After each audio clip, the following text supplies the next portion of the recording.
Bonjour tout le monde! Aujourd'hui, je réponds à une question que vous, amateurs de technologie, vous vous ferez poser un jour ou l'autre par quelqu'un de votre entourage. Comment je fais ça? Et oui, ça peut aller de votre mère qui n'arrive pas à attacher une photo de son champ pièce jointe à son courriel, ou votre grand-père qui n'arrive pas à se connecter à Skype pour vous parler via sa webcam, ou encore ça peut être une amie très mal prise qui a désespérément besoin de vous parce qu'elle a une présentation super importante dans 1 heure et elle a un problème avec son PowerPoint. Alors, je vous entends déjà me demander, mais madame, que faire? Eh bien, il s'agit de faire une capture d'écran pour illustrer comment vous faites. Qu'est-ce qu'une capture d'écran? C'est tout simplement d'enregistrer votre écran d'ordinateur alors que vous faites vous-même l'action que vous désirez montrer à quelqu'un. En général, c'est beaucoup plus rapide que d'essayer d'expliquer à la personne au téléphone. Tu sais, là, le petit icône en bas à droite, ben clique dessus. Ça peut être assez laborieux. Tandis qu'en image, c'est beaucoup plus simple. D'abord, il y a plusieurs logiciels gratuits, ce qu'on appelle en anglais des freeware. En français, le terme exact, c'est gratuiciel. Je vous suggère d'en tester quelques-uns pour en trouver un qui fonctionne bien avec votre système d'exploitation, que vous soyez sur Mac ou sur PC. Vérifiez bien dans l'accord de licence, les Terms and Conditions en anglais, que le logiciel est vraiment gratuit, que ce n'est pas une version démo, c'est-à-dire dont la durée ou encore les fonctions sont limitées. Ensuite, toujours très important de tester le fichier exécutable, donc le petit fichier .exe que vous téléchargez. Testez-le avec un antivirus avant de l'ouvrir parce qu'après, il pourrait être trop tard. J'utiliserai aujourd'hui Free Screen Video Capture de TopViewSoft, un logiciel que j'ai trouvé particulièrement facile à utiliser avec Windows 7. En même temps, évidemment, si vous voulez enregistrer le son pour donner des indications vocales, vous aurez besoin d'un microphone. Vous pouvez utiliser soit celui de votre webcam ou encore un casque d'écoute avec micro.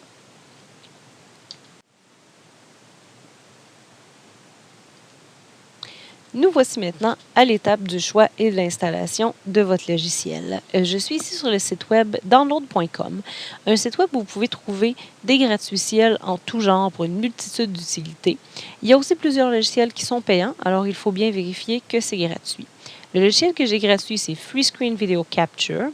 Comme vous pouvez voir dans la fiche descriptive, c'est bien indiqué que c'est gratuit et que ça fonctionne avec mon système d'exploitation qui est Windows 7. Donc, vous cliquez pour télécharger. Ensuite, assurez-vous de cliquer sur rien dans la page suivante, mais bien uniquement sur la petite fenêtre qui ouvre pour sauvegarder le fichier. Le reste, c'est de la publicité. Vous risquez d'installer des choses que vous ne désirez pas nécessairement.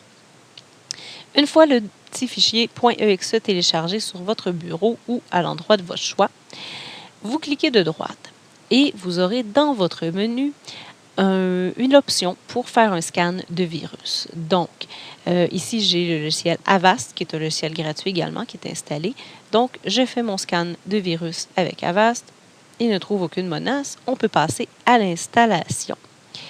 D'abord, lorsque vous souhaitez installer le logiciel, il faut accepter l'accord de licence. Il faut le lire évidemment avant. Je l'ai déjà lu, c'est pour ça que je saute cette étape. Ensuite, vous choisissez le dossier dans lequel vous souhaitez que le logiciel s'installe. En général, le dossier par défaut, ça peut faire l'affaire. Vous aurez ensuite quelques options comme créer une icône sur le bureau, des choses comme ça. C'est bien important de savoir que la plupart des gratuiciels souhaitent que vous installiez d'autres logiciels en même temps, comme par exemple des barres d'outils pour vos furteurs ou encore un logiciel qui sert à une autre fonction et qui est en version démo pour lequel vous devrez payer éventuellement.